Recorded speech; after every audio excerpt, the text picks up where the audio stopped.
ఈరోజు వాగ్దానము. సదా తండ్రి యొక్క అవినాశి మరియు నిస్వార్థ ప్రేమలో లవలీనమై ఉండే మాయా ప్రూఫ్ భవ. ఏ పిల్లలైతే సదా ప్రేమలో లవలీనమై ఉంటారో వారిని మాయా ఆకర్షించలేదు. ఎలాగైతే వాటర్ ప్రూఫ్ దుస్తులపై ఒక్క నీటి చుక్క కూడా నిలబడతో, అలా ఎవరైతే లగ్నంలో అంటే ప్రేమలో లవలీనంగా ఉంటారో వారు మాయా ప్రూఫ్గా అయిపోతారు.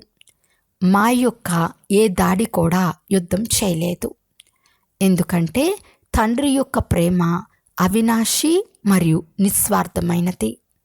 ఎవరైతే ఈ ప్రేమ యొక్క అనుభవిగా అయ్యారో వారు అల్పకాలిక ప్రేమలో చిక్కుకోరు.